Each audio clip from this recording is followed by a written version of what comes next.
Bismillahirrahmanirrahim. Assalamualaikum warahmatullahi wabarakatuh. Selamat siang dan salam sejahtera untuk kita semua. Perkenalkan, saya Erna Astuti, SPDI, Guru Pendidikan Agama Islam di SDN 4 Dasanggeres, Kecamatan Gerung, Kabupaten Lombok Barat. Saya adalah peserta program pelatihan BCKS Provinsi Nusa Tenggara Barat, Angkatan Pertama, kelas 3. Pada kesempatan ini, saya akan memaparkan analisis 9 langkah pengambilan dan pengujian keputusan berdasarkan kasus 4. Adapun kasusnya adalah sebagai berikut. Di perpustakaan sekolah, Rara sedang bertugas sebagai petugas piket kebersihan kelas. Saat sedang merapikan meja, ia menemukan sebuah dompet berisi uang di bawah kursi. Tanpa pikir panjang, Rara mengambil dompet tersebut dan menyimpannya di tasnya. Menganggap itu adalah rezeki nomplok karena tidak ada orang lain yang melihat. Beberapa saat kemudian terdengar pengumuman dari Bu Sri, guru pustakawan, bahwa Nina, salah satu siswa kelas lain, kehilangan dompetnya saat membaca buku di perpustakaan.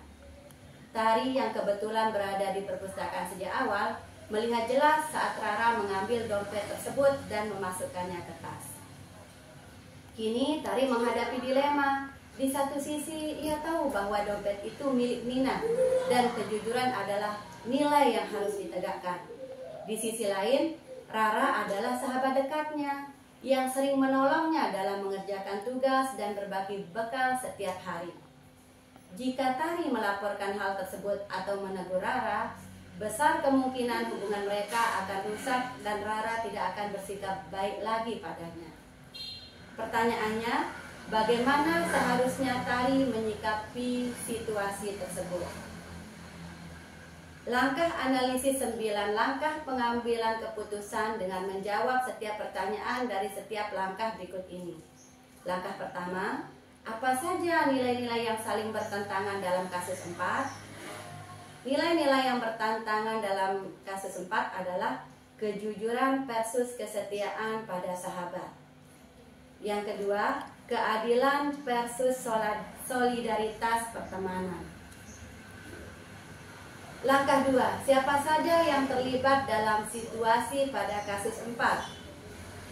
Pihak yang terlibat adalah Tari sebagai saksi, Rara sebagai pengambil dompet, Nina pemilik dompet, Bu Sri guru pustakawan, dan lingkungan sekolah yang menjaga nilai kejujuran. Langkah ketiga, fakta-fakta apa saja yang relevan dengan situasi pada kasus 4. Jadi fakta yang relevan, Rara menemukan dompet, menyimpannya ke dalam tas. Nina kehilangan dompet tersebut, Tari melihat kejadian itu, dan ada pengumuman dari Bu Sri mengenai kehilangan. Langkah keempat, pengujian benar atau salah yang mana bisa dilakukan. Pengujian benar atau salah menunjukkan bahwa tindakan Rara salah karena bertentangan dengan hukum, aturan sekolah, nilai publik, dan panutan moral.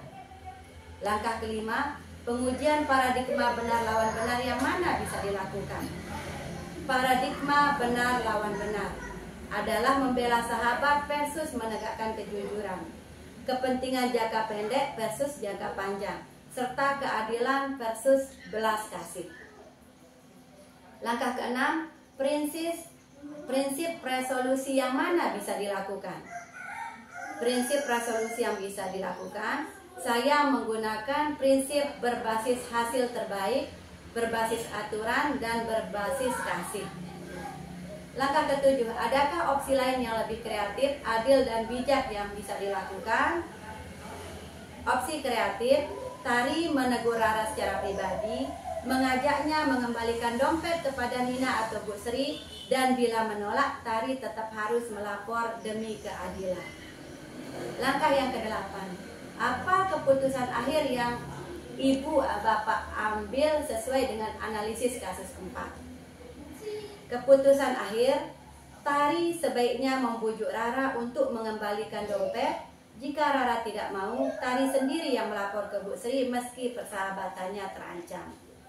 Langkah 9, Pelajaran apa yang ibu bapak dapatkan dari pengambilan keputusan ini, dan bagaimana pelajaran tersebut dapat memperbaiki pengambilan keputusan ibu bapak di kemudian hari. Jadi pelajarannya, saya belajar bahwa pengambilan keputusan moral membutuhkan keberanian, kejujuran dan tanggung jawab harus diutamakan di atas kepentingan pribadi. Hal ini akan menjadi bekal bagi saya untuk mengambil keputusan yang bijak di masa depan.